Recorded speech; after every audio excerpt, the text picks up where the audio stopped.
Hi, everybody. This is a sort of more of the private vlog series. I wanted to make this a sort of a follow-up to my video about gaming disorder. Because as I was making it, I realized that my life has not been untouched by game addiction, or what some people call game compulsion.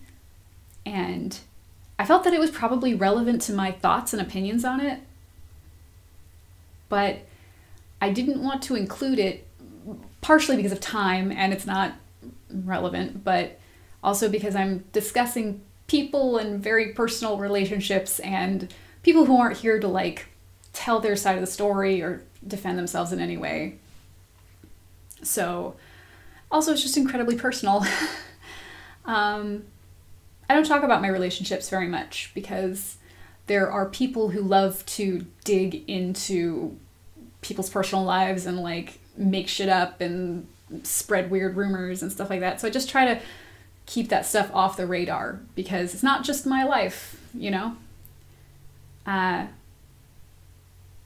So I haven't really talked about this very much on the channel, but I've actually been married twice.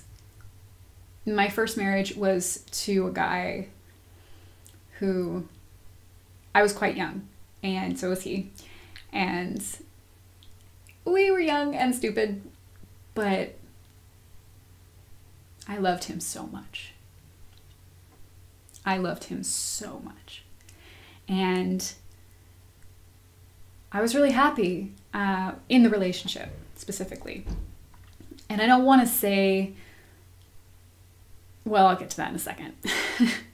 I'm going to try and do this without like my self-deprecating humor to like as my armor, because I know I do that as a defense mechanism. So when I met this guy, again, we were young and we were both gamers. And so it did not occur to me at all that he might have a problem. I knew he liked to play games, but so did I. And I didn't really like to play the same types of games a lot of the time. And I was often happy to just watch him play a game, one that had story and stuff, like Resident Evil or Final Fantasy or something, while I was sketching or working on like art or working on college stuff, because I was in college at the time. And there was sort of a whirlwind romance, you know. Again, I've always been sort of naive about relationships, and so he took me really by surprise, and I fell for him really hard. And then within 3 months, he proposed to me, and I said yes, because I was in love. And why else? Why would you say no if you were in love? So we got married, and because we were so young, my understanding was that like, this is the way we are now, right? This is just the life we have now as a young married couple still doing college. At least I was doing college. He actually didn't have any interest in going to college, which I thought was strange because he was so smart. He was smart and funny, really charismatic. Like, if there was a class in real life for like a bard, that was him. He's just so charming and intelligent and an incredible writer also. He actually placed in like a national StarCraft fan art or fan writing contest because like his writing was that good, and we had him DM for Dungeons and Dragons campaigns because he would make things up. He would, you know, take the normal lore and like build on it and do these incredible things, and they were so fun and so interesting. And he always talked about writing books, and he had stories that he would tell me about, and I'm like, that's so good. It's so good. You should do it. And I was trying to really be like, I'm going to be the supportive wife, you know, support and encouragement. But he never wrote anything.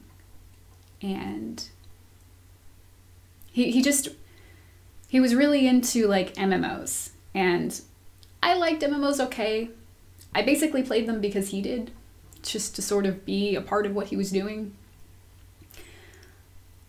But I just felt like that was the life we had then because we were young and I was in college, and that things would we would just evolve and change and grow up together, and things would, we would eventually move out of the studio apartment we were crammed into together, and that we would eventually move on to bigger and better things, and he would get a better job, and he would, pursue his dreams, and that I would pursue mine, and we would support each other. And a few years went by and I realized that wasn't happening. And that he was still sort of stuck in the same place because he had a routine that involved hours and hours a night playing WoW. And I couldn't help but feel that it was such an incredible waste of his life. Not because MMOs are like a waste of time or anything like that, but that he himself had so much incredible potential that he was just not using. And I don't want to make it sound like he ruined our relationship or anything like that, or that like this was all his fault, because it's not. I ended up leaving. I ended the relationship because I knew that he wasn't going to change. After several years, he finally admitted it to me that he was perfectly happy doing that, working a crappy job and coming home and playing WoW all night and never removing himself, or he had no interest in going forward. He had no interest in moving out of our crummy studio apartment. He had no real interest in having children or doing anything else, despite his insistence early on in the relationship that that's eventually that's what we were going to do. I guess I should have probably felt betrayed or lied to, but I didn't feel that way. I was disappointed because I loved him and because I wanted to be with him. But he didn't want to be in life. He didn't want to engage in his life in any way. He didn't seem to see the value in anything that he did or anything that he could do at all, even though I could. He sort of allowed even basic stuff around our life to sort of crumble out of just neglect. And it was really hard to see that. It was hard to watch it. And eventually I did just come to the conclusion that I was like, I can't watch you do this to yourself. I want to grow up, and I want to eventually not live in a crappy studio apartment. And I do eventually want, eventually to have children, and eventually to have a family and do the whole, thing. I wanted that, and he didn't. And I don't think he was being dishonest. I really don't. I just think he couldn't admit it to himself, and he couldn't admit it to me. But I don't, as I was saying, like, I don't want it to sound like it was all his fault, because I was dealing with my own stuff. Like, I found out within that relationship that I had post-traumatic stress disorder, and I was diagnosed within that time in college. And I was having before that, I thought I was insane. I thought I was completely losing my mind. And I was also, if you've seen my video about Paragard and birth control and stuff, my birth control was also poisoning me slowly, and I was consistently, constantly sick. And so I was under a tremendous amount of stress, and I had a problem with stress, like coping. And so I was sort of a mess. And he was so great about it. He was, despite everything, so incredibly supportive and loving of me when I was losing my goddamn mind. And he was just that kind of guy. Like, just a good man in general. But a good man who wanted nothing out of life. And it broke my heart. It really did.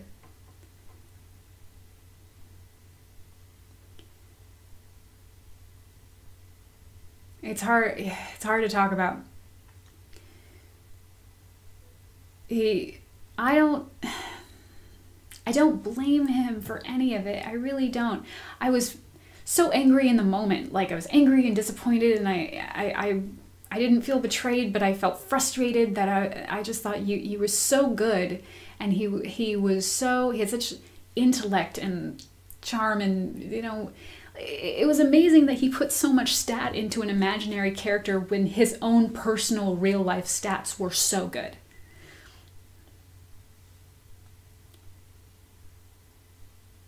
A tremendous waste is how I felt. It was a tremendous waste. I'm just a beautiful person. And that's how So a while ago, it was many years ago, I did a video, or not a video, sorry, an article on my long defunct website it was about dating guy gamers and the pitfalls that happen with guy gamers. And it came from a place of like deep frustration and almost exclusively, well, not exclusively, I've dated way too many types of these guys. I don't know, it keeps happening to me, but like definitely pulling a lot from my experience with him, just the frustration of seeing guys who are smart and funny and have so much potential, and then watching them waste away in front of a computer screen, wanting to be with them, wanting to have them engaged in your life, and having so little response, and so little interest and eagerness in their own life. Because that, despite how attractive all of those qualities were, that lack of spark for life, that interest and that passion that is lost when you have a video game addiction, that's the most unattractive thing in the world. To me, at least, I guess I can just say that is that was really, God, I don't want to use the word pathetic. It's too cruel. But it just kills everything. It just trumps everything, I guess. So no matter how funny and charming and interesting and, attractive somebody is, like, having no passion for their own life or interest and being so sucked into an imaginary world, it's a deal breaker, I couldn't help but think about that when James was talking about his relationships and how they deteriorated with his obsession with EverQuest. It made me think so much of my ex-husband, and seeing that from the other side, like I was the girl on the other side of that experience, suffering quietly and trying to pull them out so many times, like having those, trying the gentle way and trying the encouraging way and begging and begging for them to just pull back, and then later giving ultimatums and being forceful and nothing worked. In the end, when I left him, he was still playing WoW while I was packing my bags. He didn't even get up from his chair.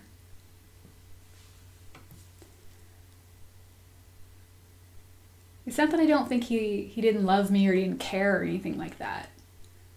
Like, perhaps a cruel person will be like, well, wasn't that into you, you know? I think that he was. I think that he loved me a lot. He was too scared, I think.